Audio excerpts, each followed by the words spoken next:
Ryan Knodel, thank you for joining Ruction Nation. I Thank you met for- you on the last project, and I thought the world of you and how you carried yourself. So welcome to the show. I appreciate it. Sorry we met under such crazy circumstances back then. Yeah. Right. Like total chaos is how we met. Yep. And so we had those couple rough moments at first, right? Like rough, brash. And then I don't know, I just stepped back because you have to relate and remember where everyone's coming from. Like we were just trying to get a job done. And obviously we were going to step on each other's toes, right? So, yeah. No, you handled yourself well. You were professional, right on point with what you were delivering, and Thank you. yeah, I couldn't have asked for anything more. So Awesome. Hopefully we get to work together again on this one. yeah, That'll I'm be sure. nice. I didn't even connect the two. Yeah. Literally. Pulled in the parking lot and I was like, oh, yeah. I'm not familiar with Parker at all. So it's kind of cool that you're just right here. Yeah. I'd like to hear more about some of the stuff you guys had to work through together. But before we get into that, can you just tell us what you do, what your current role is, and maybe a brief, what your day-to-day looks like? Yeah. So right now I'm with UMC, Utah Mechanical, and I am their warranty. You can put whatever you want with that title. It just kind of is a huge umbrella. And so I just say warranty, but just do whatever they need me to do. But as far as warranty, I cover the 1 year period after the building has been handed over to the owner or whoever's going to run it. And, we cover all of our material and our work for a full year. And so if something leaks, something breaks, they call me in and I handle it. And been with them, it's almost 3 years now. And it's a great position because I have tons of freedom as far as making my own decisions on where I need to go and what I need to do. And then I'm able to bring people in if I need help. It's just, and I'm all over the place. I'm in movement, always moving to, because we cover from the Springs to Fort Collins. When I first started, we had a hotel we did in Vail, and so I had to go to Vail periodically. And so that makes it nice too, because you're not stuck in one location. You get to see a whole bunch of different stuff. You get to meet a whole bunch of different people. Mm-hmm. And so that's kind of my background too. Before construction and everything, my dad is a contractor, and so he built custom homes. And so I kind of grew up with it. And when I was young, Dad and I weren't so close, and so I didn't really have much interest in it. My interest was more like customer service. I'm like a people pleaser. And so I kind of jumped on that train. And I don't know if anybody remembers Human Woods from back in the day. It's like the first home center. It was a nationwide company, but they had a few different names like Knox Lumber or Somerville Lumber, but it was a drive-through lumber yard instead of everything being inside like Home Depot and stuff now. You actually got to drive through a gate and go get 2x4s from a big bin outside, and you didn't have to drag it through the store. But that was my first kind of customer service thing. And so that being a home improvement store, obviously, and then having my dad with that construction background, I just kind of put them together and utilized the customer service side. So I was like representatives or showing new products, training. I was really into cabinetry, so kitchen cabinets and stuff.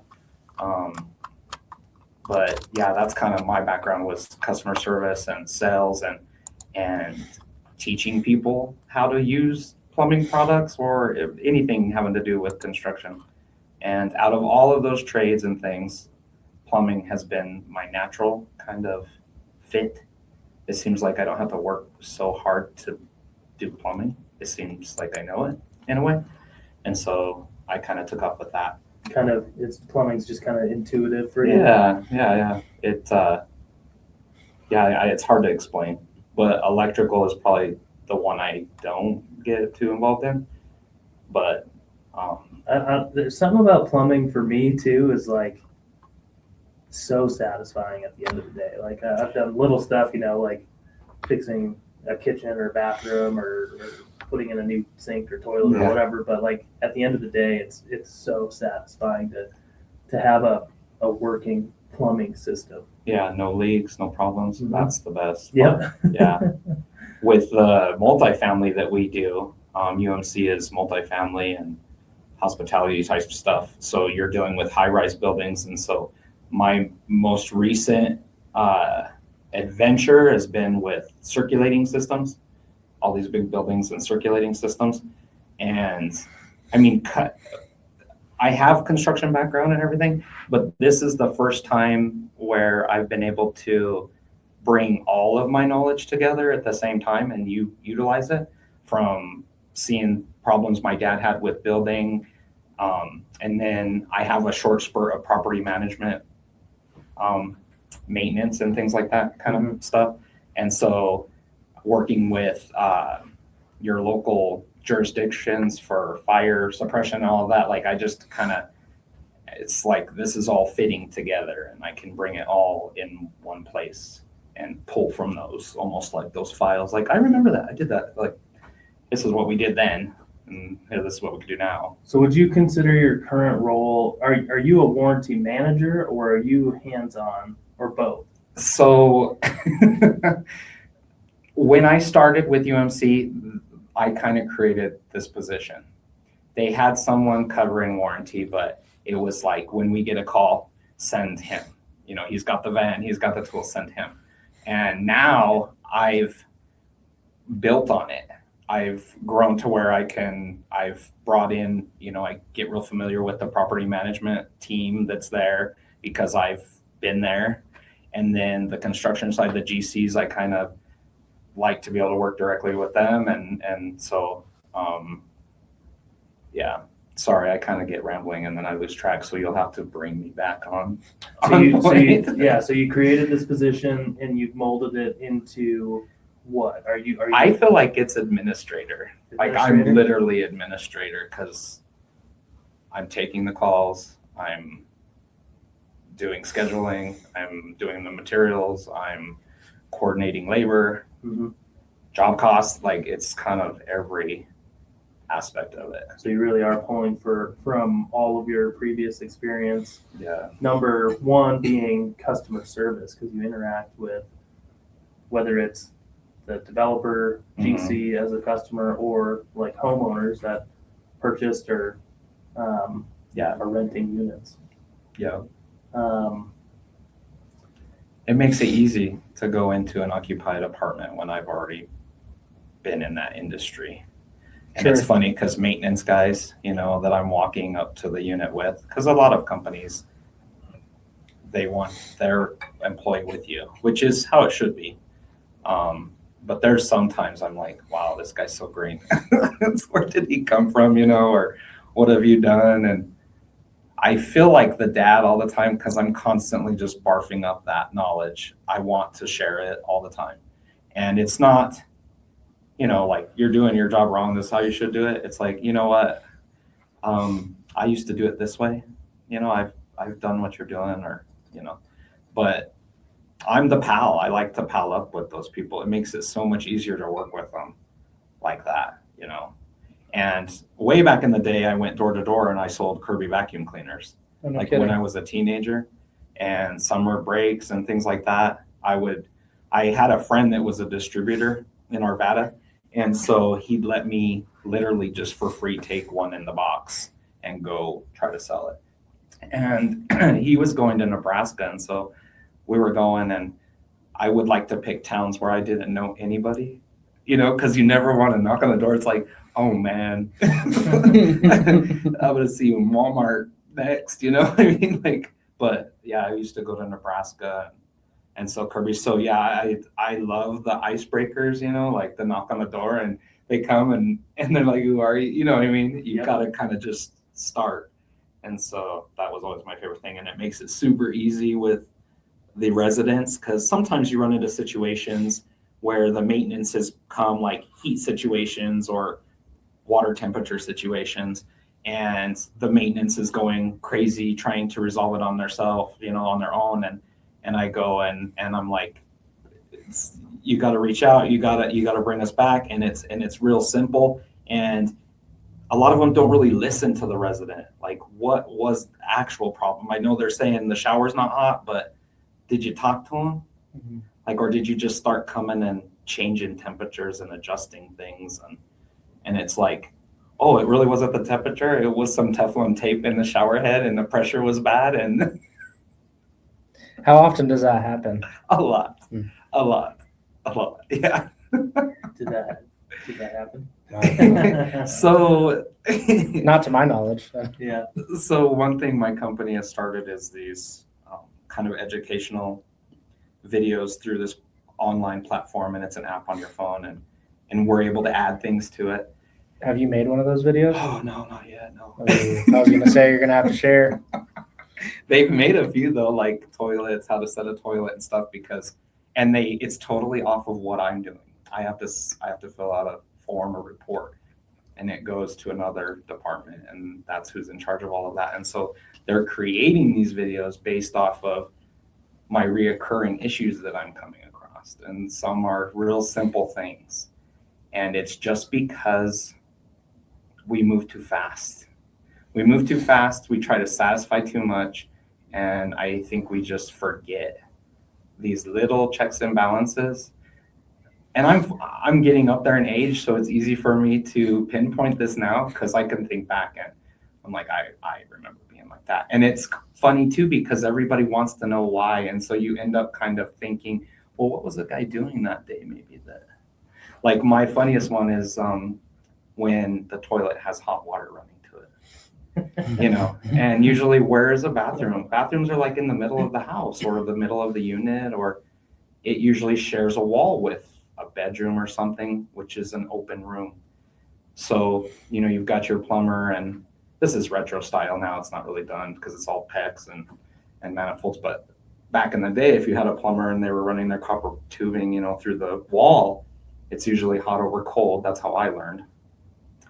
But you're like doing you've got your lav, your hot and cold, and you need to keep one going to the toilet, right? It's going to be your cold. It's going to be the one on the bottom. I remember working with a guy and he didn't know the hot over cold. And so we went to lunch and he came back. And when we came back, instead of working in the bathroom on that side, he was working on the other side in the bedroom. And then he kept going, and it actually had a shower or tub or something. So it just went through and caught all the fixtures in one. But because he didn't do that, like everything was backwards, Mhm. And so when we find them in this industry, I'm like, oh, they must have went to lunch and came back. And we're working on the other side of the wall. You know what I mean? Like, everyone wants to know why, and so I just always throw that out there. Can you walk us just through your process of there's a problem, you just walked up to the unit or the house, you're talking to the owner. What do you do first to diagnose an issue? Just lots of questions.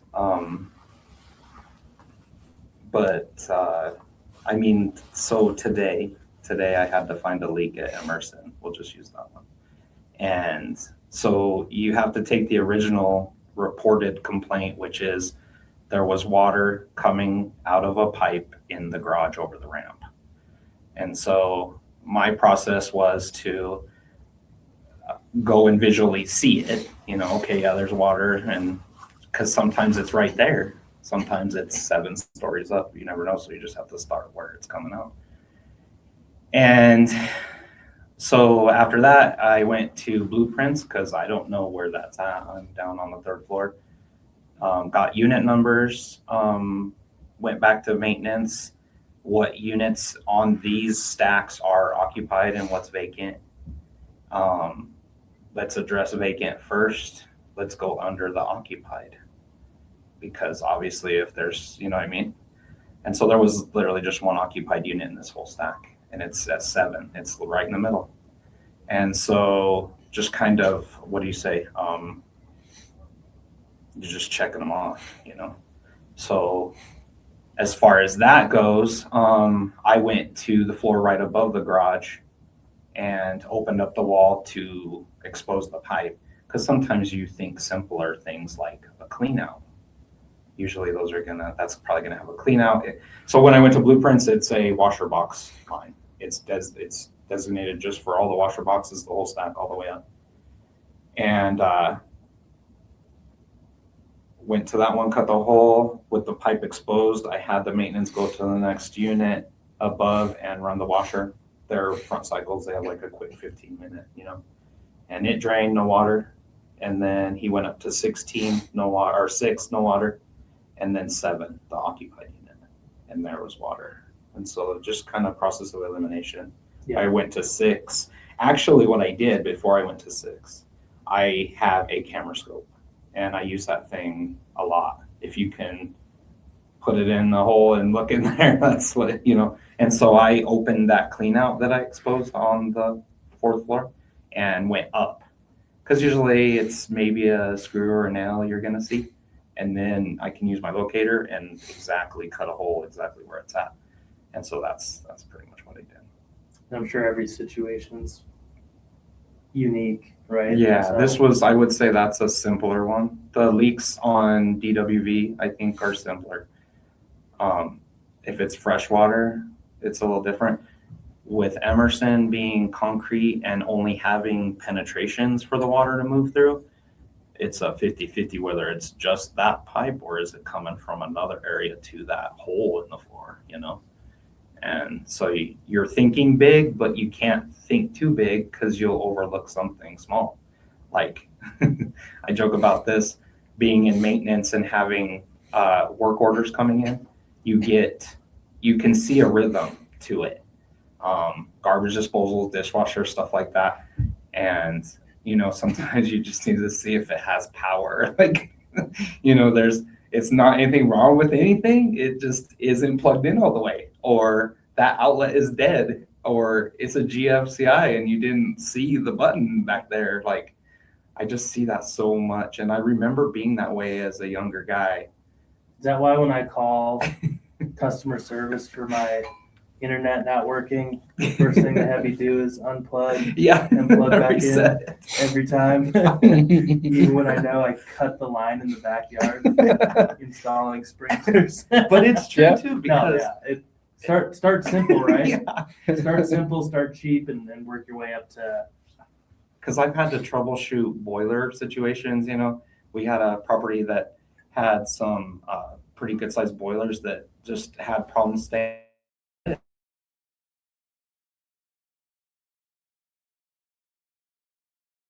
We had manufacturers out to look at things and stuff.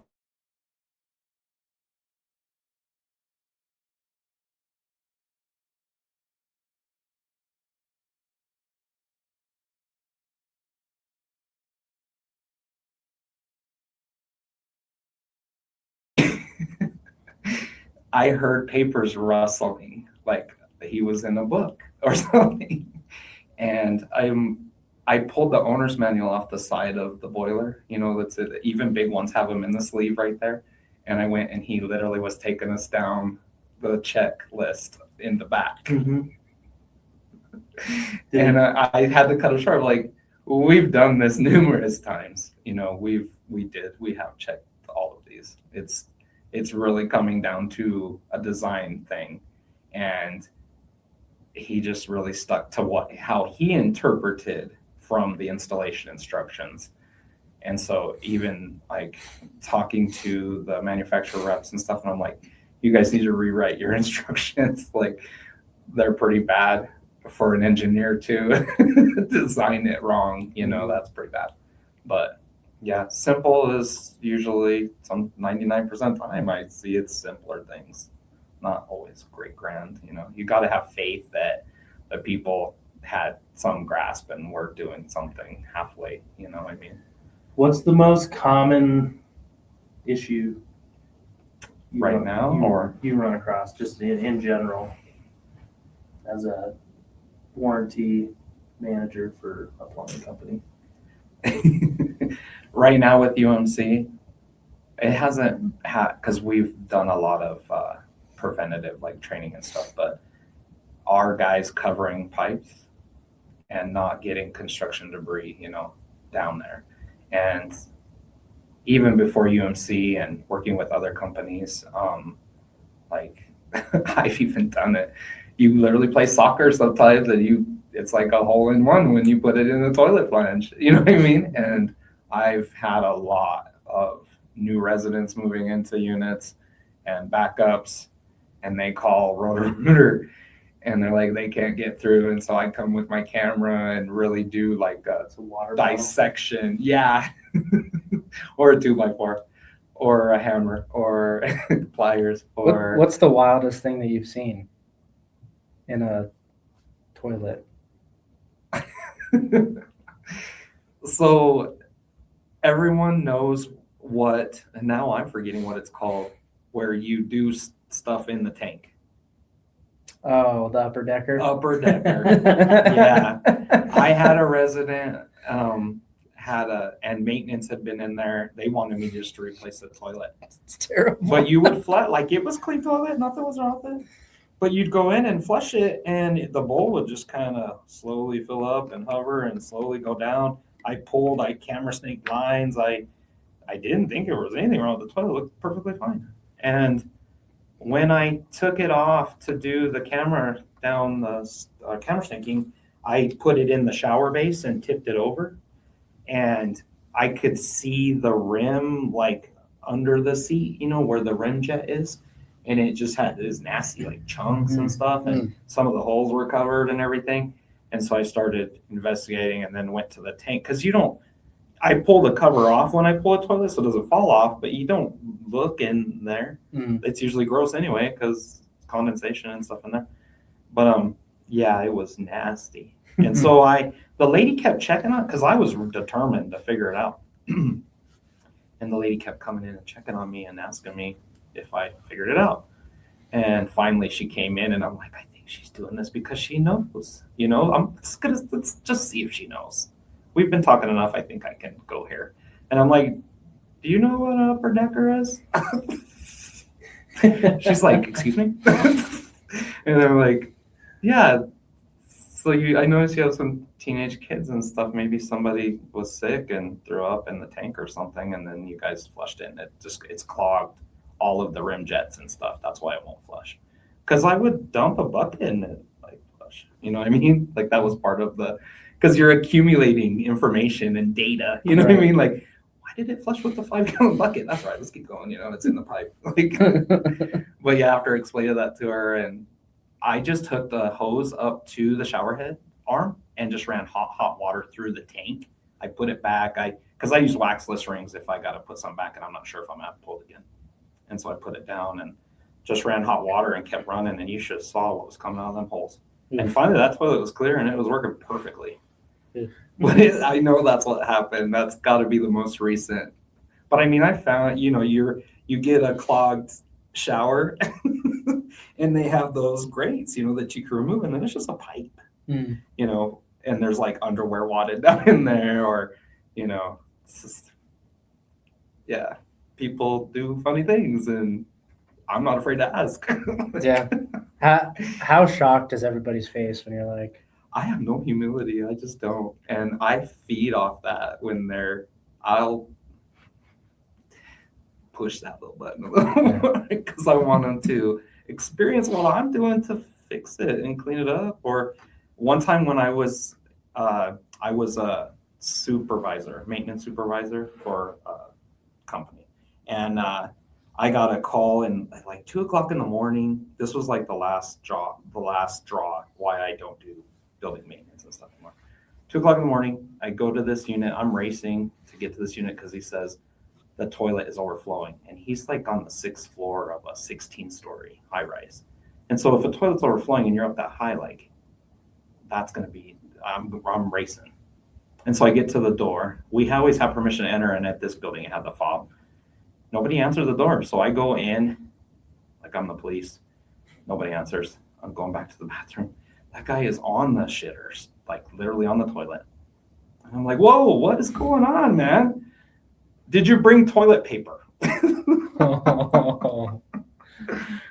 Those are those points where you just turn around and walk away. You're not quite sure what to do. I mean, what are you to do that's a whole nother story. Privilege. That's a whole nother story. But yeah, what do you do? I just walked out. You didn't give him toilet paper. No, I said he needed to get off and wash his ass in the bathtub. Yeah. Turn off the light as you walk I out. did say that as I exited. But some people have that, you know. But anyway, Weird that's expectations. another story. Well, That's I mean, another we've got time. Please do share. Please do share if you're comfortable. Being in property maintenance, you are like the shield for the leasing staff, for the property managers that have to make crazy decisions. And so I had a lot of funny experiences with that, with people that were mobily, you know, like handicapped people that needed help. And like, I remember, I just don't have like that, no, I'm not doing this. I can't remember ever really saying like, no. Mm. I'm like, Right. let's figure it out. I'll have to figure it out. But yeah, I could just, there's lots. Lots. I got bit by a dog one time when I was geez. changing a lock, and the girl had this crazy dog, and she's holding it the whole time, and I'm got the door propped, so because it's like a quick set, there's new, you know, and so I'm doing so it matches her key again and all that, and she let go of that dog to grab that key, and it jumped up and right as I'm handing her the key, and it grabbed under my arm. Yeah. I'm like, that dog's awesome. Yeah. Endless stories, it sounds So like. I have a lot. Yeah. I'm not absorbed. I'm a sponge. And it's just really easy to pull it out and see the full thing. Like Reliving it all over. Photographic memory for sure. Right. What was, I don't know if I missed it at the beginning, but what was your first job ever? So when I was like 12, I would go after school. My dad worked for Baker Hughes Intech for a little bit, and he did material management. And this is like something he did while he was doing custom houses on the side. And he got so busy, I would go after school. The bus would drop me off at the shop in Brighton, and I would like load trucks. I drove the forklift, and sometimes I took stuff out. I've been driving since I was like 10, because out east of Brighton, I drove to school. Mm-hmm. And you had to have a car. Otherwise you didn't. I remember being really young, like 8 or 9. And my best friend, Dan, we would just go to neighbors. Like, are you going to town? Like, can we get a ride with you? Will you take us to Blockbuster so we can get a video, you know? Yeah. And then I turned like 10 or 11, and my dad bought me a Mazda pickup. Mazda nice. B2000. But anyway, first job, it's probably working for him, but my first official job was lawn sprinkler systems.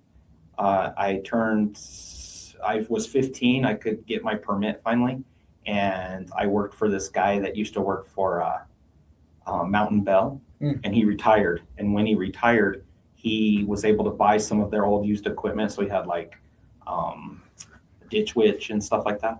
And so he did irrigation, and out in the country, you know, when you have a well put in, you want spigots to your barn and stuff like that. So I'd go and do that stuff. So instantly like plumbing. And from there, I ended up going to Hume Woods. Okay. And the reason I went there is because they had an ad in the Brighton paper, and they were looking for someone to design lawn sprinkler systems. Because that's when Rainbird, you could go in and get that Rainbird little pamphlet, and you would unfold it, and you'd go home, and it had the graph, and you could draw out your yard. Yeah. And you brought that to me. And I sat in an office in the back by Doug Lind, the sales manager, and he would watch me every day after school. I'd go over there. You and just make draw 'em out. make the full parts. Yeah, list and- yeah. And then he started teaching me like the computer. And so I was literally doing that. And then I started pulling those orders. And if people went with it, I'd literally pull it and bag it and separate it, and it'd be in a cart ready for them all set. Like, this is zone 1, that's zone 2. Here's your manifold parts. And it was awesome. They sent me to Rainbird.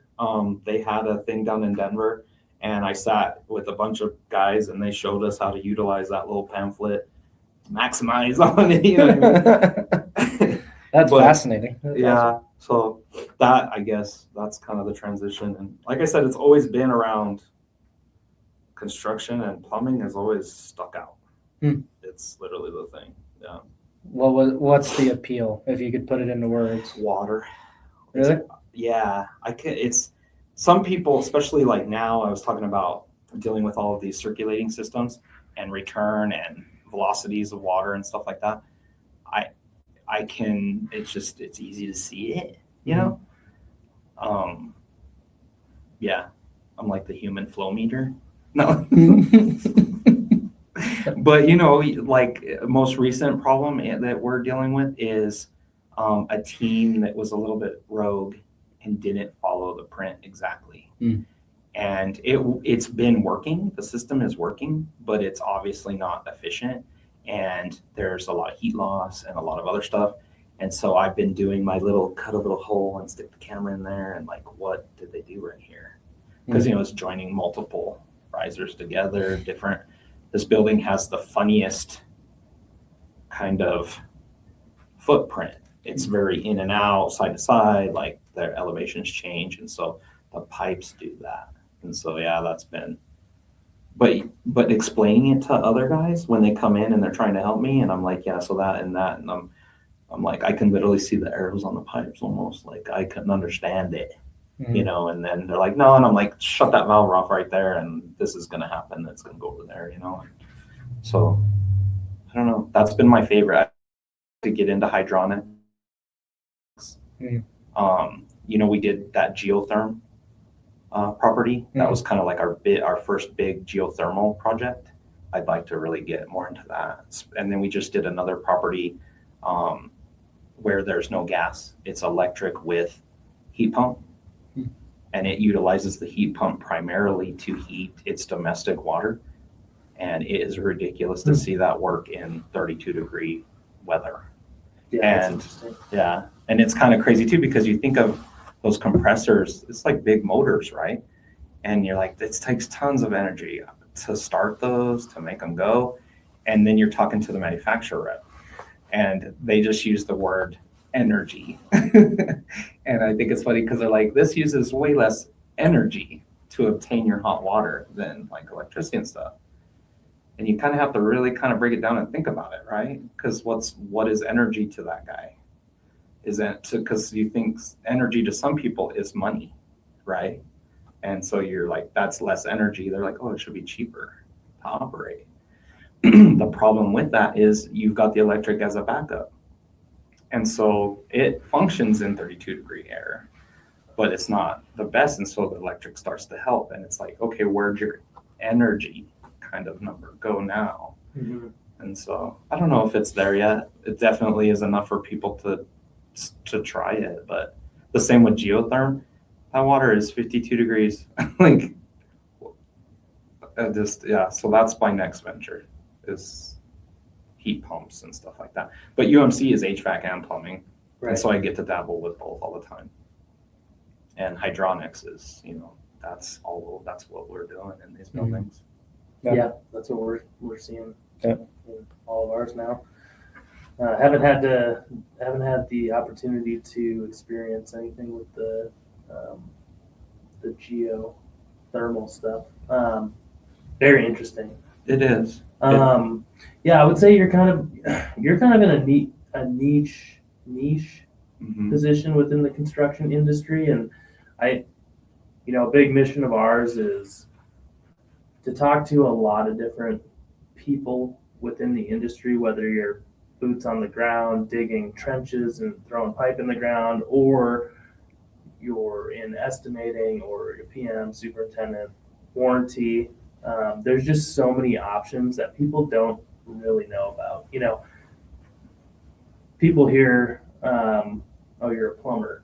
Yeah. They think of one thing, for the most part. It's all association to that. But it's, yeah, people don't understand that there's so much opportunity within the field of plumbing or HVAC plumbing is just like the broad spectrum word, right? Mhm. Because there's plumbers that only do leach field and septic systems. There's plumbers that only do water wells. There's plumbers that only do your water main or your sewer main. Because there's a plumber that wants to just do the sewer main and doesn't want to do anything else in the house. They're diggers. They can dig it up, put it back, bury it, and that's what they do. And so, plumbing is just the big thing about it. And But yeah, think back to when you were a kid, or if I think back to when I was in my teenage years, and coming towards the end of high school, and it's like, what are my options? My options are, now I'm just putting myself in the mindset of I want to be a plumber, or I want to work for a plumbing company. I've got two options. One, I go to college and I pursue becoming a project manager, or two, I don't go to college and I am digging trenches for the rest of my career. And that's just not the case. Mm-mm. And our mission is to tell the young people that those aren't the only two options. No, I didn't go to college. My dad didn't go to college either, but I think I knew right away that I can learn more by doing it. And so anything I wanted to know, I just did it, And even, like I say, I hate electricity, and electricians, anytime I'm around an electrician, they think I'm retarded because I'm asking a million questions of things that I've been working on or whatever, and this and that. And so that's just something else that I'm trying to do to learn it, because it sticks that way. So hands-on learning is, you really can't beat it. mm-hmm. And with all the resources out there today, Google, YouTube, Oh yeah. and just quite frankly, talking to people on a job site, the learning opportunities are endless, I would say. You'd be surprised what you learn by the guy next to you, right? Like if you just talk to him. But yeah, I think that I used to like telling people like, hey, what are you? I'm a plumber, as a general term. But probably now, younger generational people, I don't necessarily say I'm a plumber. I say I'm like a warranty administrator for a plumbing company. Because it is that association, and I've dated some younger women that are like that too, like, plumber. It's like, Why is there that stigma? I'm not afraid to talk about poop. Some people literally are afraid to talk about poop. Me and Cody both have young kids, so we aren't either. Yeah, I feel like there's a point, like, I don't know, it's kind of adolescent in a sense, like it's that giggly kind of thing, but you get to a point where it's like, it's fundamental to our day-to-day life.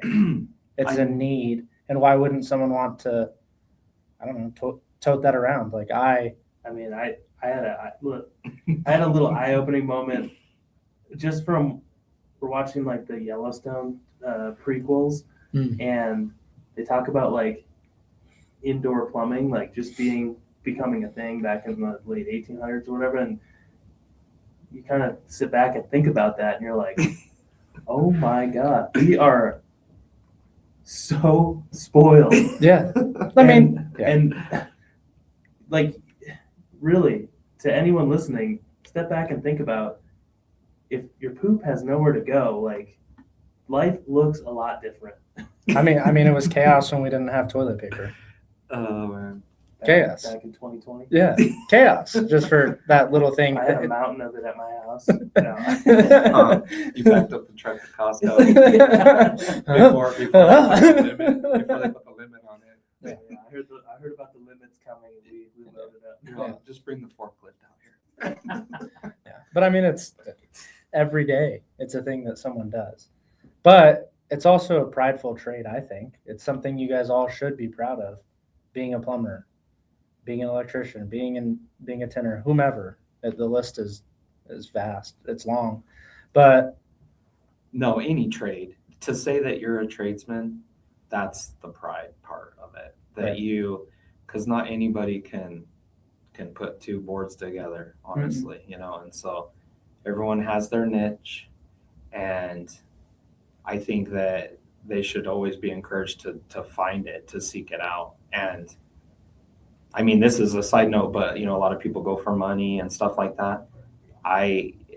You can't go for money and be happy. You've gotta, if you can get both, I mean, that's awesome, but you'll be much happier. There'll be much more gratification if you're doing something that you enjoy and you appreciate, and you know, and that's also, I mean, it's not what you do, it's who you work with. There's a lot of other things, and we're just so money driven now. I mean, back to toilets, like we have automatic flushing toilets, and that's one of my big service calls. Like, it's not flushing itself, and I'm like, it has a button too, you know, like I guess you need to lean back a little bit so it knows you're there. I don't know what to tell you. Clap. It's doing what it's doing. I'm sorry you had to push the button. I'm sorry. What is, I guess to that point, what is there's many ways you could like take this, but what is the craziest call you've been on? Like,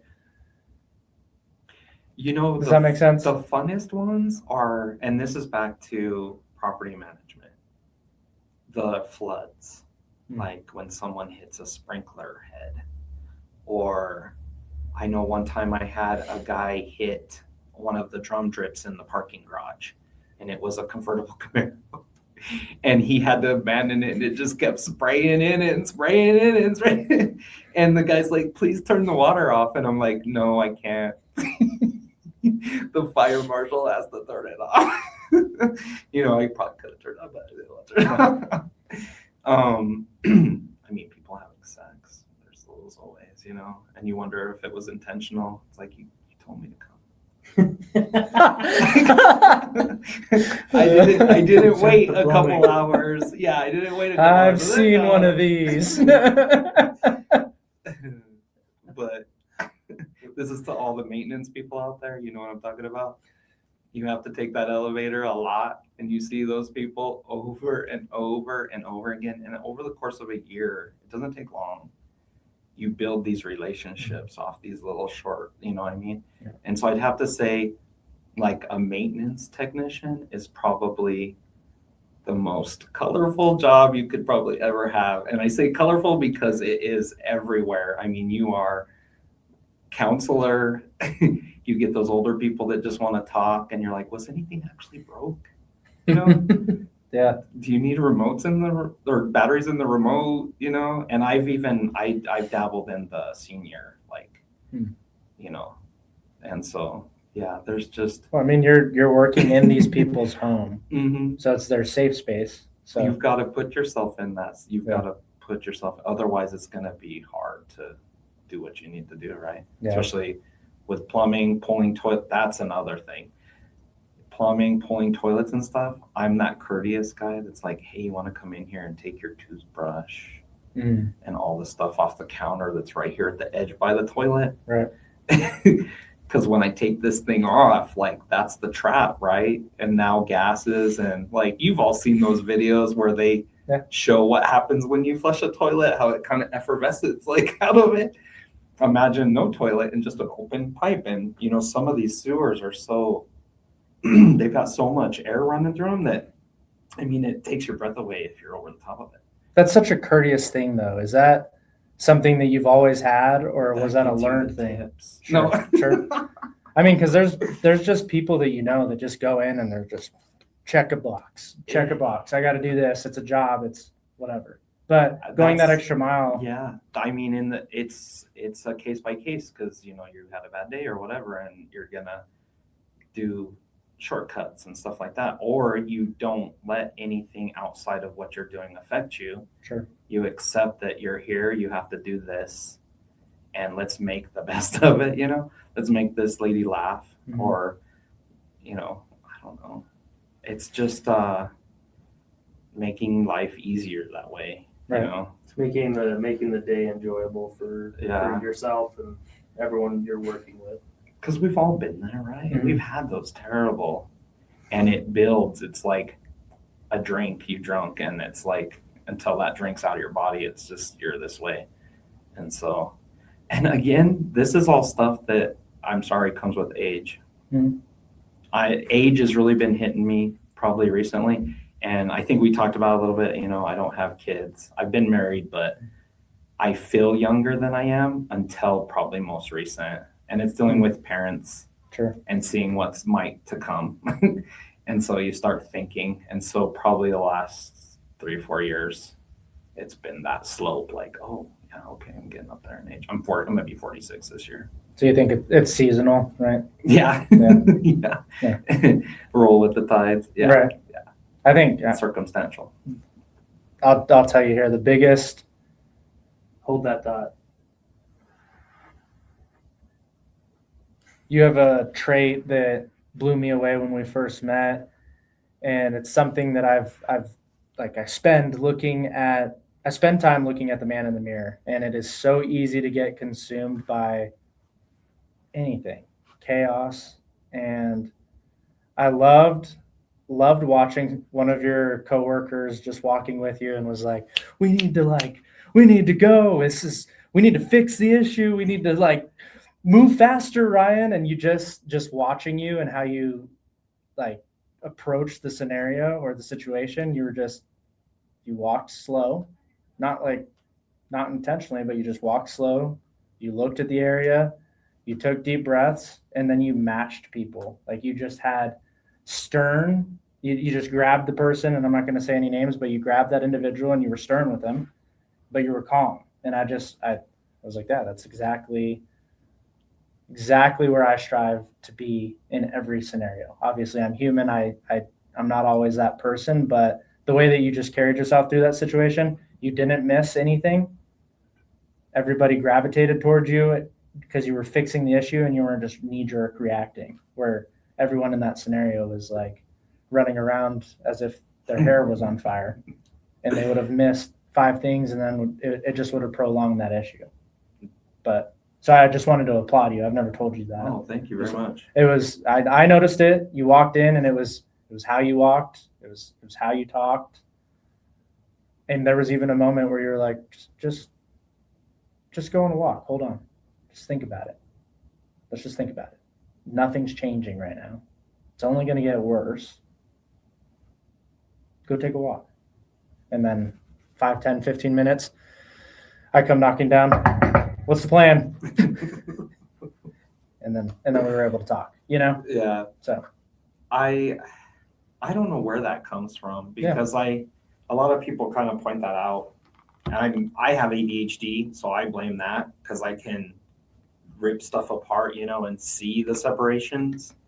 I think that helps me a lot, and I've kind of over-exercised that in a way. I've made that like a strong point, because otherwise I'm just thinking about 50 million different things at the same time anyway. Mhm. So yeah, point it to one direction and just go to town on the thought process and different scenarios and different outcomes.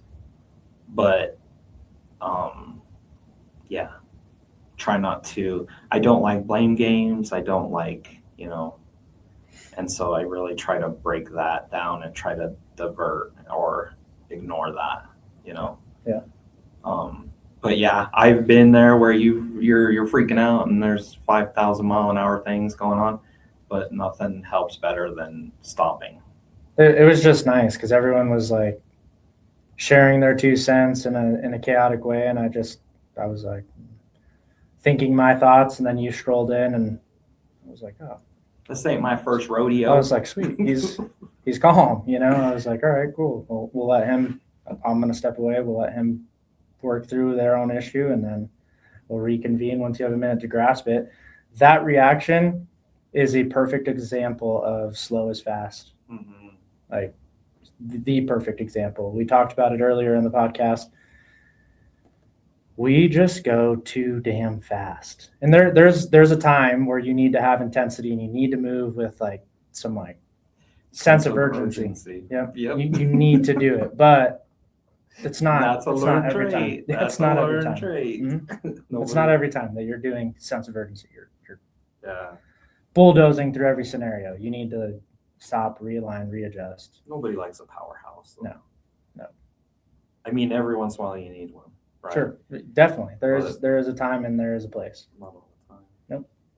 So that was Yeah, just I appreciate that. Thank Just- you very much. just hearing Cody's description of whatever situation that was. It involved water. Yeah, I'm sure. We haven't directly worked together, but I've come across people that handle situations in the same way.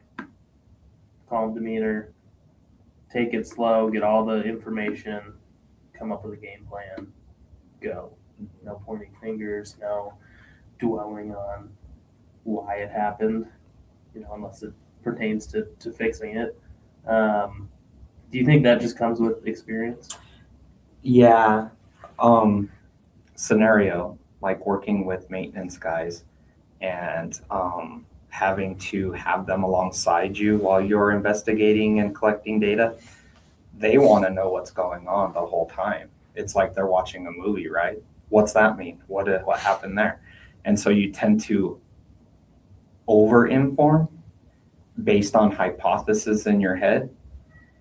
And then you have to go back, And so I try to separate. I try to make them go do something else because that hypothesizing and expressing confuses my process of investigation, literally. Because I'm like, it might put you on a path because you're trying to make him understand or her understand. And then you get to a point and you're like, no. We got to go back, And so they see that. And so I don't like people to see that process I have.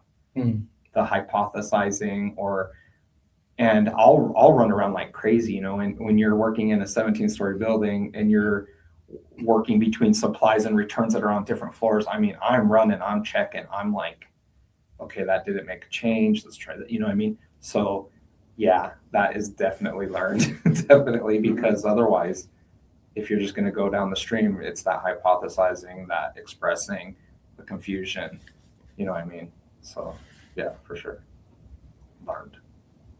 And I'm sure at some point in your career, I've certainly experienced it. I've heard Cody talk about it before, but just like an outburst of emotion over something work related can be catastrophic to a situation. Yes. Okay.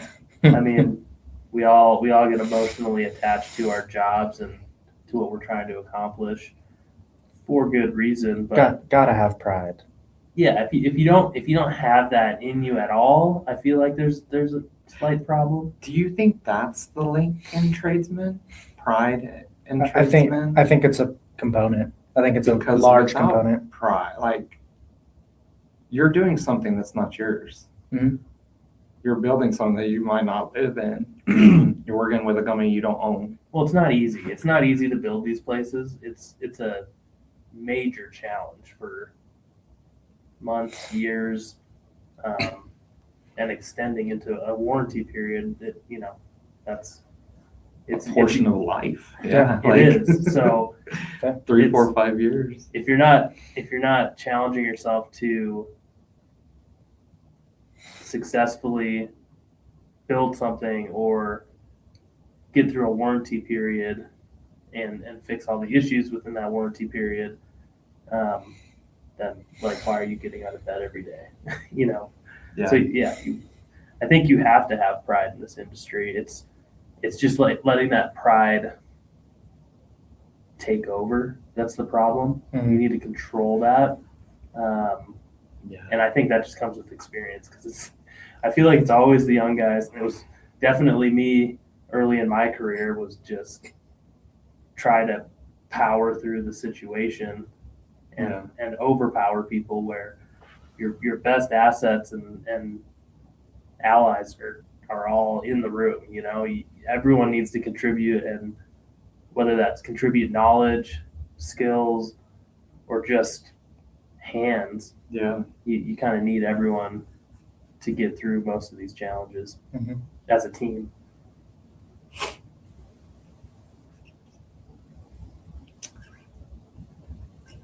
Processing. Mm-hmm.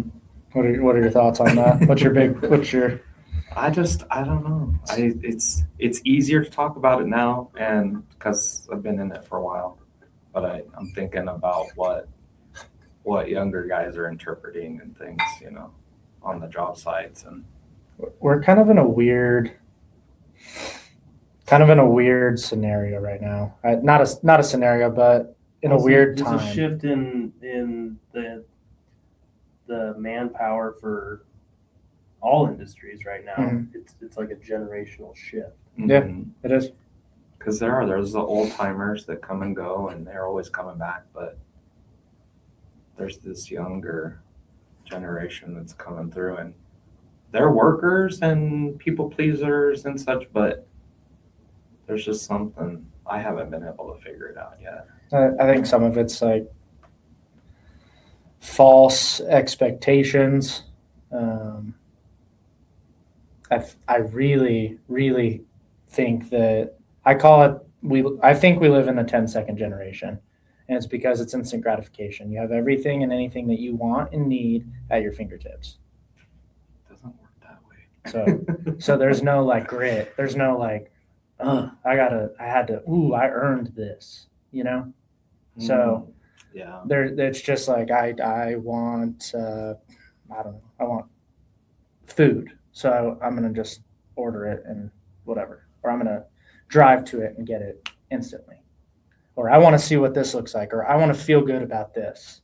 So you just like scroll through, feel good, get your little dopamine hit. I think another part of the generational gap is the management structure, right? I mean, in trades, a lot of us haven't went to college, and so we've worked our way up through the ranks, And so by the time you're a superintendent or a project manager, you're kind of an old timer, right? And you're set in your ways and such. And so one thing I see, and going from job sites and seeing the gap or trying to bridge the gap, is the older guys don't always want to try to understand that either, right? So it's kind of a two-way street.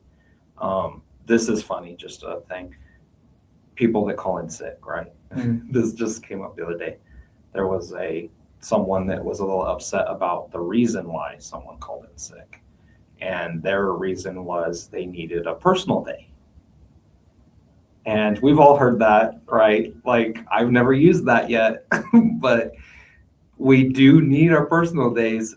But it was kind of the reaction of this person on that, like me, I've never used that. That person had never said that. And so it was like, what the hell? Why? And so I had to be my, my dad thing. And I'm like, you have to think on their side. They probably don't want to explain. Like, maybe he has a huge boil on his ass and he doesn't want to talk to you about it. Yeah. Like, do you really care that, you know what I mean? Just let him have his personal day and use his time or whatever. Yeah, you never know. It is kind of the thing, but there is a huge gap in the age. Yeah, like 20s and then like 50s. Yeah. Right? I mean, I'm sorry, go ahead. How old are you? You're 30 something? Yep. Yeah. So you're still on the young side. What am I talking to you for? No, I'm still young. Still got a lot to learn. I'm 2 seconds older than Cody. I'm still learning. Like, if you're not learning, we'll be in the dirt. For sure. I agree with that. Yeah, just to sympathize with the younger guys too.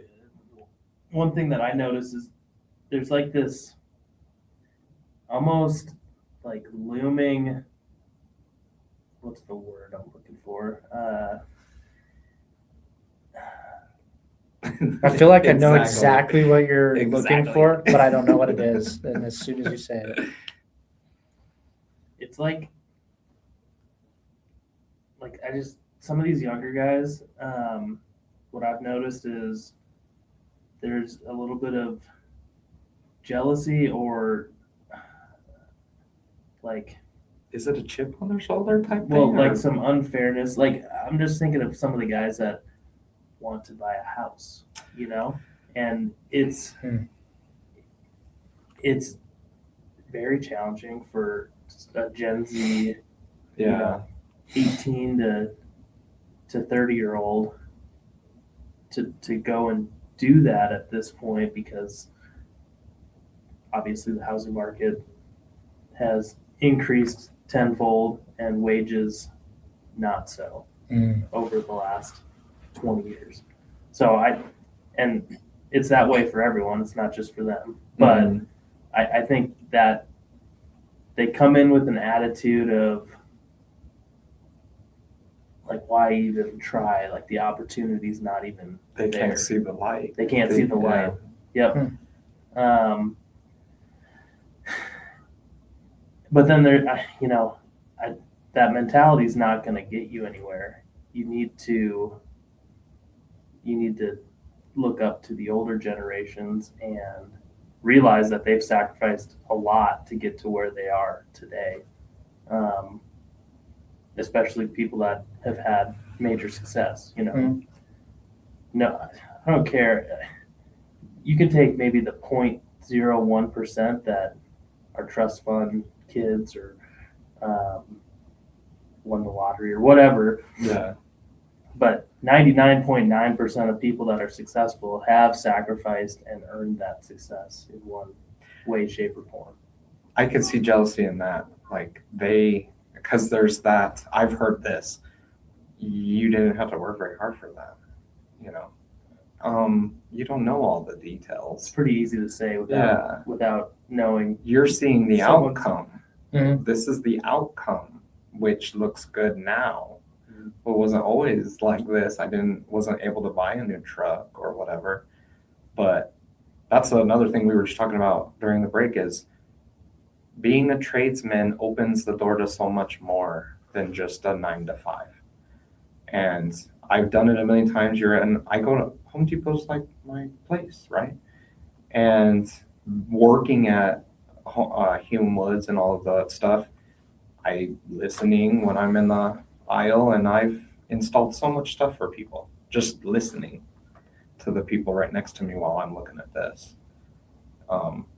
You've got your seniors that are looking at water heaters because theirs is leaking, and it's like, I can install that for you. Here's my card. Give me a call.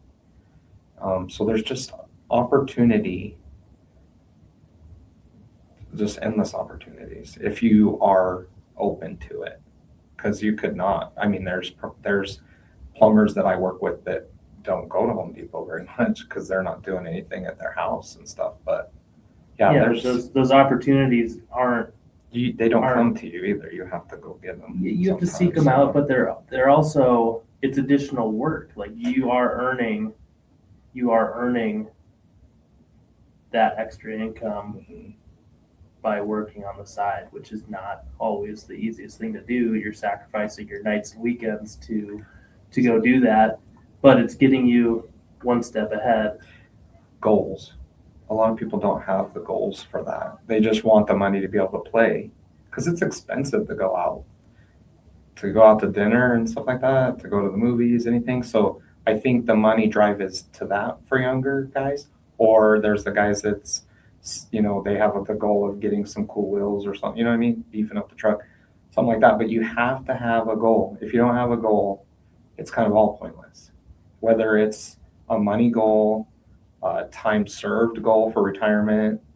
Like a lot of people have the home goals and stuff like that. I like fixing everybody else's. I never really wanted to deal with my own. And so I'm a big renter, but I'm probably the best renter because I fix all my own stuff, But you got to find your niche. You got to have a goal. This is all kind of stuff I'm starting to remember my dad telling me, It's not crazy. It's wild. You got to have a goal, Ryan. What do you want to do? I think that this is funny too, just recently, I was helping someone find a new job and I asked them, what do you want to do? Couldn't answer that question. His answer was more driven for, I want to make some money. Well, go make some money if that's what you want to do. But what do you want to do for your everyday thing, And I don't even like to call it a job. It's, to me, a job is me going and installing that guy's toilet real quick. That's a job. Mm-hmm. What do you want to do every day? What are you going to wake up to and go to bed after? A lot of people can't answer that. I wish, and I don't know if this is true, but I really wish people asked that at school, Hmm. like in high school. What do you want to do? I mean, we can ask when we're really young and we're all firefighter, Yeah, policeman. but I mean, like, I wonder when did that shift, or when does that shift? Because I do remember, like in elementary school, I don't personally remember, but I have like family, and we have friends that have young kids in elementary schools, and they ask like, what do you want to be when you grow up? But it's not like it's fun at that point. What is your goal? What do you want to be when you grow up? It's like the world is your oyster, you know? Because you have no negative aspects on anything, right? You're But then just like, that looks fun. Yeah. But then in high school, they're like, you got to make a budget for what you want to do. Yeah. You're like, fucking what? I have to do, well, I got to have a house. I got to have a car. I want to do some fun things. And they're like, okay, well, and I don't know what happens after that. It goes from what do you want to do to what do you want? Yeah. What do you need? And like, how do you structure that though? Like the follow-up question to that, I mean, it's real. You need to have, life is going to hit you and punch you in the mouth. You need to have some sort of grasp on budgeting. So it's cool that they do that, but is the follow-up question, where's your passion? Yeah. What fuels you? What's your why? What do you want to wake up and do every single day? I don't know if they ask that, but I'm very curious. Yeah. I mean, even right now, I'm doing what comes kind of natural to me and satisfies me, but does plumbing make me happy? The part of it that does make me happy is fixing a problem that someone has, the gratification, happiness, right? But honestly, if I was to say this is what I want to do right now, I would want to be I would want to be a nomad, right? I would want to have a camper, and I would want to travel, and I would do YouTube channel, or since I'm a plumber, if I could find side work as I travel, or I can literally go in a Home Depot and get a job, like walk in the aisles. I mean, it's different from those guys that are sitting out in the parking lot going to load your car, but if you go through the store, like you're a shopper, and just listen to people, you will find a job. Yeah. You will leave with a job. They'll pay a couple hundred or more. And yeah, it totally could be a thing. So yeah, that would make me happy. The part of that would be the happiness is being able to travel and see the US and not be tied to one place to work every day. So I envy people that get to work from home or get to take their little laptop in the camper with them, and yeah, I envy those people. How wild would it be if you have a remote job, but you have a guy that has like a camera strapped to him, and you're like, no, look to the left. No, no, yeah, get over there. That could be the prequel to the plumber robot. Yeah. It could be like autonomous person. Like, okay, Ryan's coming to work today, but it's not going to look like Ryan. Yeah. That guy's name is Edward, if you need to talk to him. But really, you should be talking to the camera that's on his chest, because that's where Ryan's at. He's at home today. Yeah. Edward's doing the physical activities. Yeah, exactly. Knodel Obi-Wan. Yeah, but before we move on from the last little segment, I was just thinking about this. Yeah, for any of the younger guys that are kind of in their 20s, just starting out their career in construction, or honestly whatever, just don't take it for granted. My brother and I were just talking about this last couple weekends ago when we were driving home from Wyoming, but we were just like reminiscing on our end of college days and like right after college, and like we weren't making anything, and we're like, man, it was like the best time of our life. It was so fun, and we just had like a lot of friends around, but we didn't have hardly any money. I remember getting like $400 every couple weeks tops, and it was like, how are we surviving off of that? Number one. Number two, like it was like simpler. You didn't have to worry about a house or more expensive vehicles. We just had, shitty vehicles, and we were living in shitty apartments or houses, and just don't take those times for granted, because with a higher paycheck and with a higher title, it's just a lot more responsibility, and like life just gets harder and harder the older you get and the more responsibilities that you have. So yeah, that's my advice, is just don't take it for granted, because you will look back someday and be like, man, I miss being 20. I miss that old Ford Ranger. Yeah. Well, it's- There was no payment. Exactly. It's a silly phrase though, but like older people do say, "Don't grow up. Mhm. Don't grow up too fast." It's not to knock you, but I mean, it's hitting me a lot just in this conversation. But we're so quick to get into the rat race, and then you hit it, and you're like, God. Well, really learn the skills and enjoy the process, because what was I gonna say? And this happens to be every episode. I lose it. Someone take over. I just was gonna add. No, what I was gonna say is, if you're just chasing money and titles, like 10 years is gonna fly by, and you're gonna look back and be like, what was I doing that whole time? It flies by, and there's a lot more important things than the paycheck and the title on your business card. Heck yeah. There is. It is different. Or it's each person has their different perspective on it, right? Do the charger.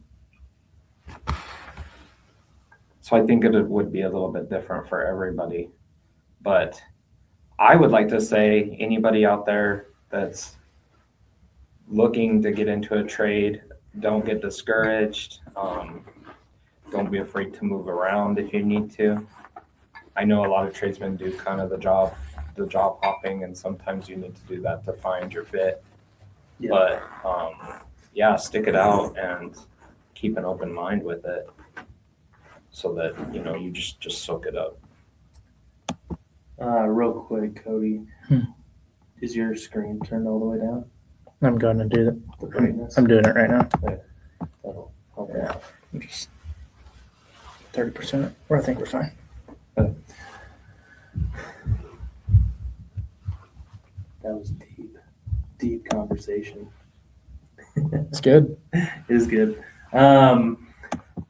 Yeah, you might have already answered this, but one thing that I've been wanting to ask the whole time is just like, what is the most satisfying part of your job? And overall, to this point, would you say that you've had a satisfying career in everything that you've described to us today? It's going to be your perspective on it, but I feel at this time I've had a satisfying career. I feel like I've stayed on course with what I was comfortable with, and I got the most gratification from.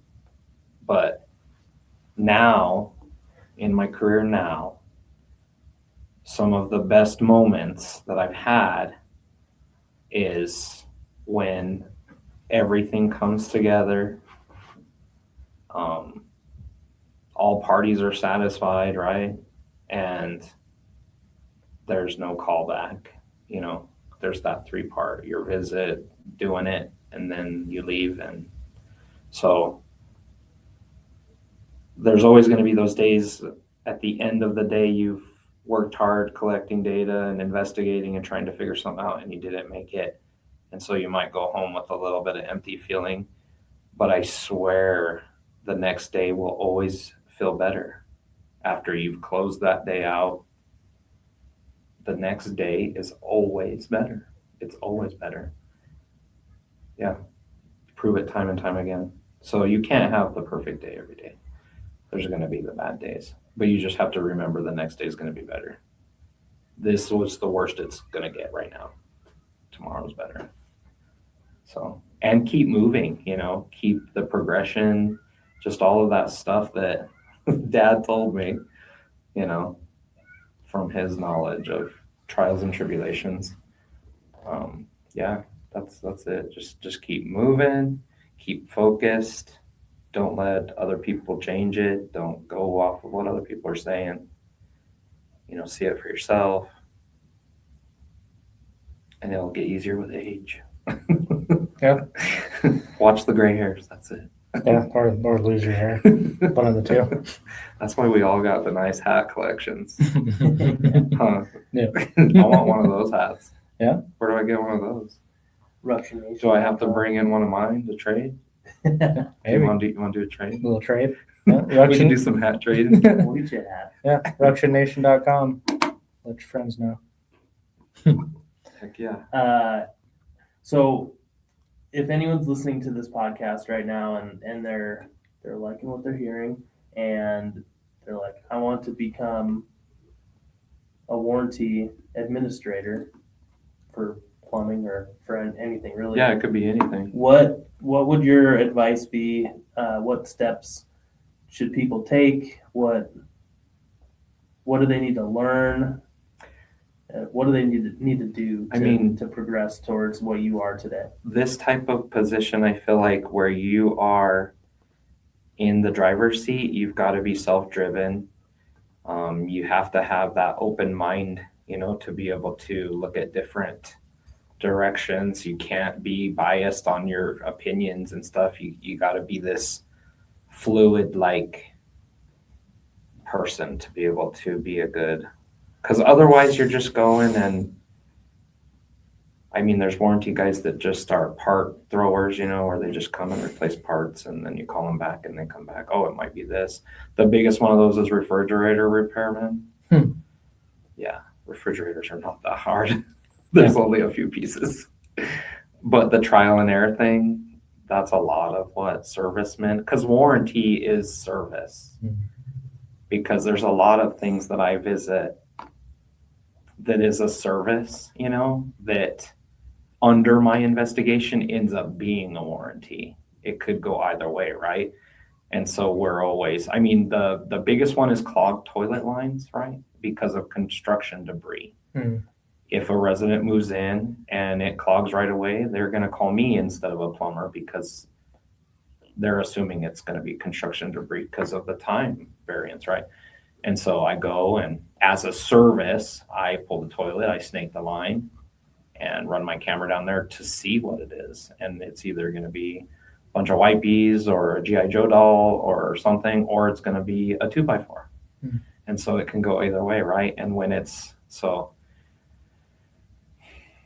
yeah, sorry, rabbit hole again. No, has there been a building that you've seen that has had the least amount of clogged toilets? Oh yeah, there's definitely difference, What did they do? Do you know what they did during the construction phases? It's time. It's always back to time, because there's a job that we've done that went almost 5 years. Now that we're in warranty period, the whole duration was 5 years. And so I don't know. Rephrase that question again, because I'm losing it. I was just curious if there has been a job that you've seen that had not a lot of toilet backups or anything. It's time, because after the time we forget things over time, right? And so when we're doing our rough ends and we're capping lines and stuff, over time stuff changes. You cut lines, it's left open. Toilet flanges get popped off, left open. That's going to be the most negative is time, because the jobs that move really fast and are very progressive and don't have time to sit in rough stage or in between final trim stages, things like that. Time. Yeah. But the faster you can close it up, the faster you can complete a system. Get a toilet on there, the faster you can get a sink in that, or the faster you can get. And that's another thing, test equipment left in for long durations, things like that. It's just time, because people have that fluid motion, and whenever the fluid stops, it's almost like a piece of trash gets left behind, like, oh, forgot that. We didn't see it till started moving the flow again. But time is a big thing these days, right? Right.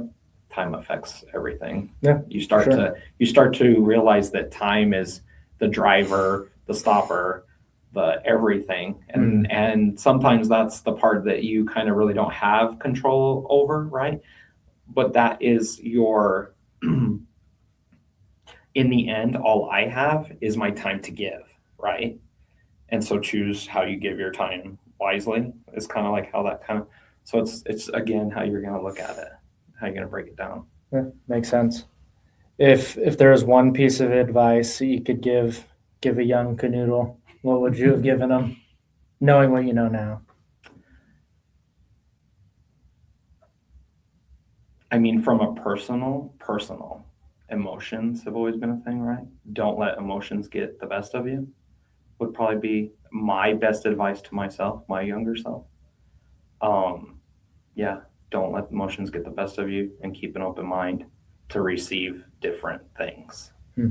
Don't get stuck on your one track. Don't be a one track mind, Yeah, that'd be the best advice I could give myself because it's taken time to learn that.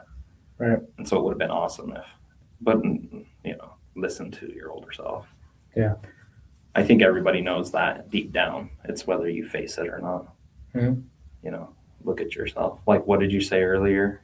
Stopping and look at yourself in the mirror sometimes. You have to look at the man in the mirror. You forget.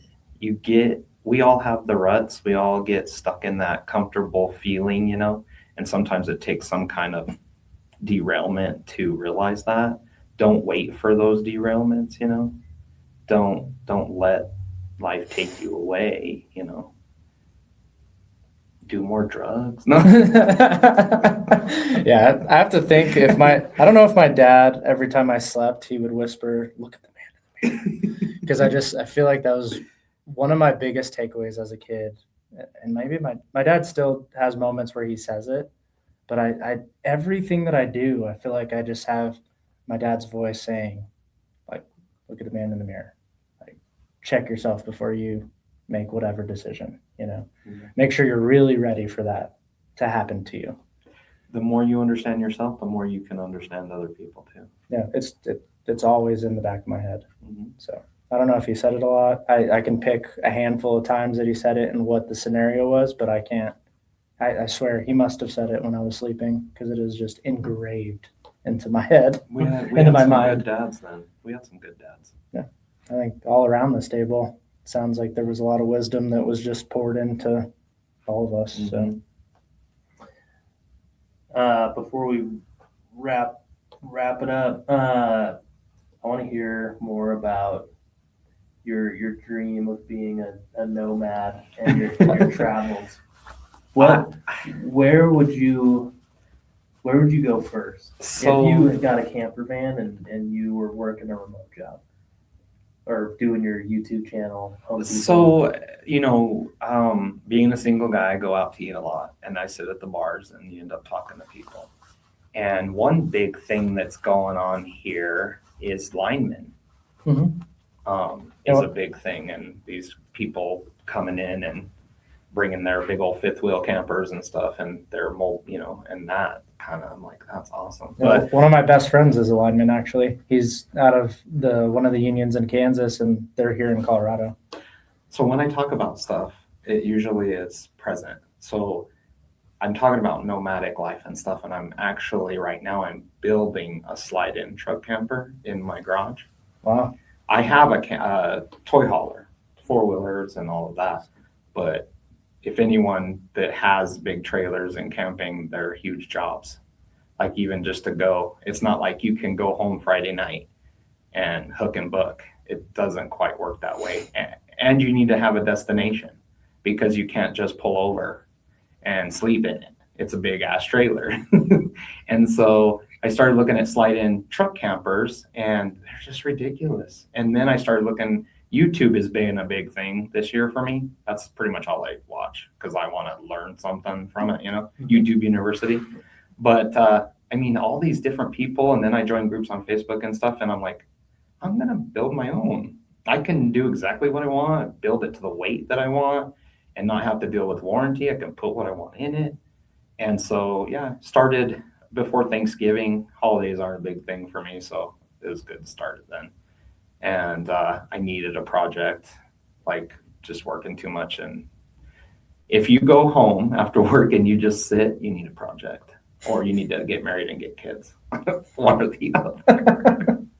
I'm not ready for kids still, but so I kind of have this goal. I'm gonna attempt it. The first thing is to just get the camper done.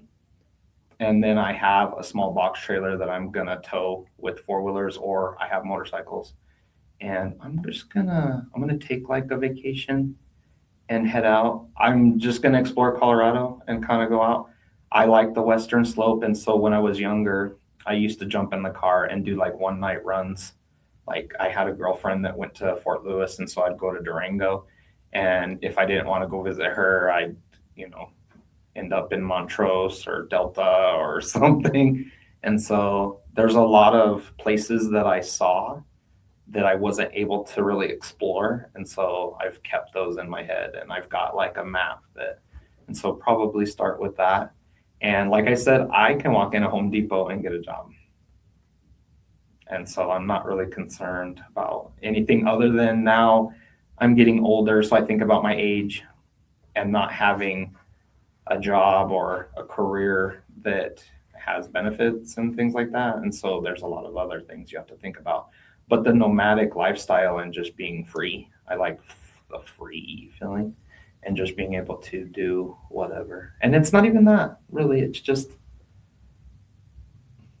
I guess I've had a lot. It's like an adventure. Yeah. Yeah. No like set in stone plans. Mm-mm. Just kind of Free. mm-hmm. Yeah. So that's the appealing part. But right now is just building the camper, and so that's gratifying, like you that go sounds like a home and, blast. It may be, right now it's framed. I have the outside sheeted, I have windows in, I built a door for it. The size that I built it is to accommodate me, and so I couldn't use like a RV door that you could just go buy, and so everything I've had to build. And so that's even made it cooler, right? And then I get to go to Home Depot and buy a new tool. Like I just bought some new sanders and things because I'm gonna finish the outside, and you find your little things that you're good at, and that's what you should do. And so, dude, this is what I'm good at. Building shit. Sounds like a blast. I'd like to see pictures of that one. Totally, we should. When do you think it'll be done? I think I get the weekends where a lot of it gets accomplished. I mean, I feel like I've done a lot since Thanksgiving, but there's been the weeks where I just didn't touch it too. And so it's just going to be I don't really have a goal. Because honestly, as soon as the outside's done, I can take it. Mm-hmm. The inside doesn't need to be done. Sure. But I use 2x3 frame. Mm-hmm. And so it's R15. You can't buy a camper with R15. And so I want to go winter camping. I like snowshoeing and hiking and stuff. And so I want to be able to just go and literally sleep in the parking lot where the place is or whatever, So, yeah. I envy the people that can do that. Every time I have so many subscriptions or, on YouTube channels that I'm subscribed to where these people do it, and some people last a long time, some people it's like a quick thing. So even if it's a quick thing, just to try it and say that you tried it. But I think it's a sustainable thing. I don't see any reason why you couldn't, other than a family. I couldn't see doing it with a family and kids, but a single person, that's another thing that comes with age, minimalism. Move a couple times and have to move the crap that you thought you needed. Mm. And so, yeah, that's just really appealing to me. Just to be able to see things. I wasn't a big traveler growing up. My family, we didn't do many vacations and traveling.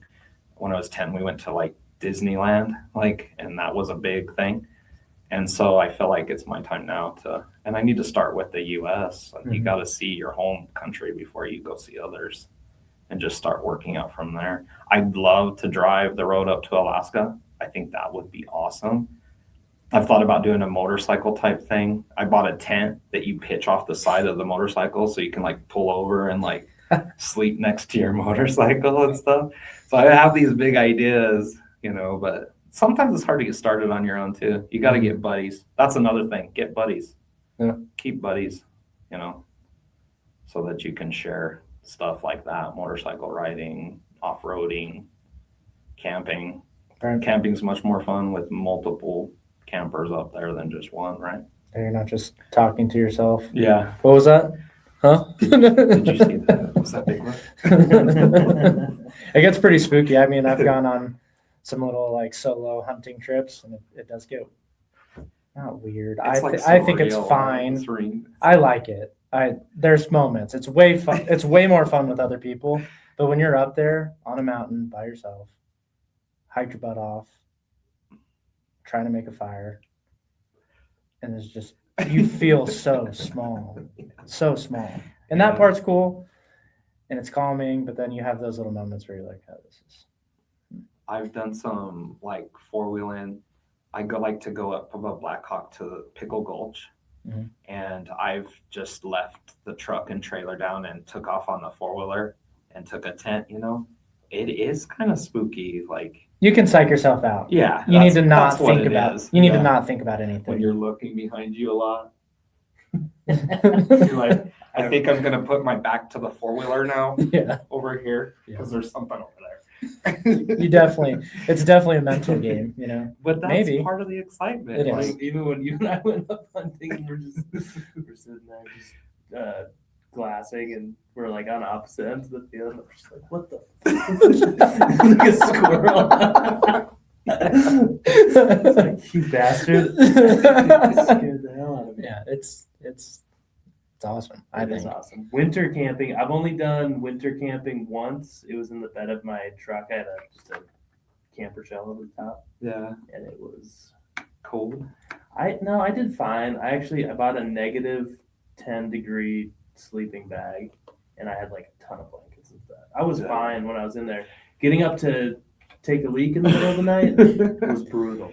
That's so it's the worst part. And the biggest enemy for winter camping is condensation. Yes. Yeah. And that's the thing with campers and stuff. Because I had a topper, and that's perfect for like a quick go, but it's pretty cold. And I'm sorry, I refer to age a lot, but I want to stand up when I get up. Yeah. I don't want to have to crawl out. That's like my toy hauler trailer. The bed is over the top, and so you have to climb up and in and out. I can't even tell you how many times I've rolled off that damn thing. It's like, because it's like, where'd the ladder go? And so when I was building this, I'm like, okay, it's got to be at least tall enough for me to stand up and not hit my head. And so it's literally, I got like 2 inches above me to keep the roof line down, Yeah. But Perfect. there's those little things that you grow. Like I almost won't sleep in a tent anymore unless I have some sort of cushion or air mattress or something. Too many rocks in the back, stuff like that. But cold, as you get older, cold affects you differently. And so as long as you're warm, maybe all that other stuff's okay, right? Pick your battles. Yeah. You may have messed up my whole next couple of nights. I might be looking at trailers on Marketplace. Oh, I got one to sell you. Welcome to the club. I just want to. It sounds fun to build it. Yeah. Build a little tow behind. I'll send you some YouTube Yeah, videos please of, do. and because some of these guys get crazy creative, right? Building truss systems. And there's this one guy that I followed. It literally looks like a Hobbit house on the back of his Toyota Tacoma. Super intricate, like design, and some of these guys get crazy and get their CAD program and their trucks in there, and they, you know what I mean? And then there's the guys that get really crazy and they go buy like a CNC machine and they're making it all out of that furniture grade plywood using a CNC machine to cut the holes for the windows and stuff. And so there's all these levels of what people think is good, or what, but it's your own standards. Like some people can go camping with a tent and a roll of toilet paper and that's all they need, right? Yeah. A knife. All I need is my knife. Yeah. Some people need Taj Mahal, Yeah, for sure. So to each their own. But yeah, I definitely implore you to try it if you haven't. if you're at all into building stuff or that intricate, like, like if anyone's ever said you should have been an engineer because you're good at putting stuff, like definitely do something like that. Because there's a guy selling one on Facebook Marketplace right now in Denver for 10 grand. And he probably spent 3,000 maybe to build it. And it's decent. It's not like your normal camper, Right. It's wood construction and stuff. It's going to need stained and some upkeep and stuff, but it's really nice. And it's on the back of the truck. Slide in. Is there any different rules if you were to build it on top of a trailer? No. I mean, you've got to abide by DOT stuff like Right. width, height, weight, stuff like that. But Right. lights, the cool thing about a slide-in camper is, and I don't know about other states, Colorado, they don't have a title. They don't need any licensing.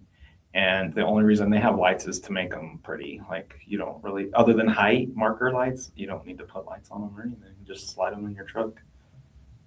Mine fits just right so that I can shut my tailgate. And there were I literally wrote a list of stuff that I wanted it to be able to do and fit. I guarantee I'm going to come into work tomorrow because he'll be like, all right, I got my blueprints for this slide. I'm going to send you mine because I literally. I don't know why I go full send into things, but I do. That's who I am.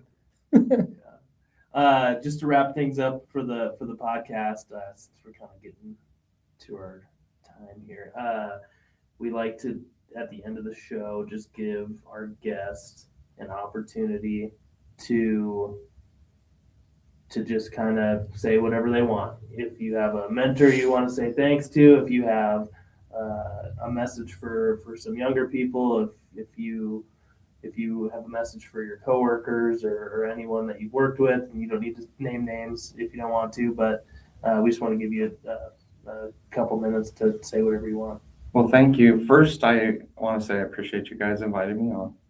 Like this is awesome what you guys are doing. And advice for people out there is to slow down, like we were talking about, and just look inward. Don't be so outward looking on what other people are doing and saying and such, and try to listen to yourself, trust yourself.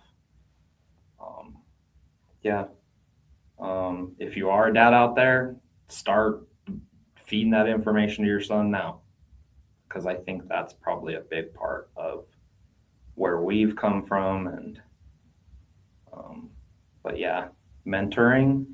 My grandpa was a huge mentor to me, my dad, like all the men in my family were very,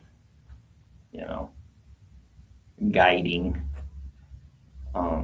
So we need more of that. Yeah, if you're able to do it for someone else too. I mean, I don't think that everyone needs someone to kind of look up to and kind of help aid in that drive. And so definitely help someone out if you know that's struggling with that. But as far as tradesmen and picking a trade and whatever, it doesn't hurt. Try every one of them if you want. I mean, really look though, because there's a lot more than just a plumber, electrician, HVAC. There's a lot of more detailed things that you could. A big thing coming up in plumbing for all you plumbers is fusion welding, right? Last I heard, there's not very many going on, and people that know how to use certain types of equipment and stuff get flown to other countries and states. And I don't even know what that is. What is fusion welding? So fusion welding is using heat to literally melt it together. And it's more precise than that, but it's basically melting it together so it's all one piece. With us, DWV right now, PVC, that's solvent weld, any glue, that's solvent weld. And then our water pipe right now, there's no chemical. It's all material that's, and so, but fusion welding is a big thing for hospitals. And it's not just plastics. They do stainless steel and welding and stuff like that. But when you get into fusion welding is specific. Here's one that everyone might have seen. Fusion welding is going on new gas piping that they're running along roads. It's that yellow poly material. Mhm. They fusion weld the couplings when they're running their long strips, and you'll see it along the ditch, out in the country or wherever. Every coupling, there's a machine that's kind of on a trailer, and it rides that pipe, and at every coupling, it holds it together perfectly, heats it, perfectly. The fittings have like metal coils in them, and this device plugs in and it heats the coils and just melts it all together. So yeah, that's the new thing that I see a lot of, particularly gas, but hospitals and stuff like that. Like developing, chemicals and stuff. Chemicals, anything with chemicals, they're doing fusion welding because the fittings, the couplings, the joints don't break down then. It's just a solid pipe all over. That's fascinating. But go to school. Find a company that lets you go for free. Yeah. UMC, they sent me for 2 years, and I just kind of took it as a refresher and could have went the full 4. But I was like older than the teachers, and they ended up, because I've been around, so like, hey Ryan, can you help us out with this? So I was like the teacher's aide. Like, Ryan's done this before, he can help us. Or I've got the van outside, hey Ryan, can you go get a couple more pairs of safety glasses? You should have stuck it out. But yeah, any knowledge, any school that anyone throws at you, even if you don't necessarily need it, if you have time to take it. Like, I have tons of knowledge that I don't get to use, but I have. Yeah. And someday I'll get to use it. Yeah. So if anything, for yourself, right? Definitely. You always have to keep moving and adapting. Like we said earlier, got to keep learning. Otherwise, just dig a hole and bury yourself. Like, don't need you. Yeah. I mean, honestly, it's harsh, but it's kind of how it is. That's it. That's it, me in a nutshell. Well, it's been a pleasure having you on the show, and Thank you. hopefully we can This was lots of fun. hopefully we can do it again someday. Heck yeah. Yeah. Thank you, Ryan. That was Thanks, awesome. Appreciate it. Good times. Good times. I'm gonna snag a photo. Oh yeah.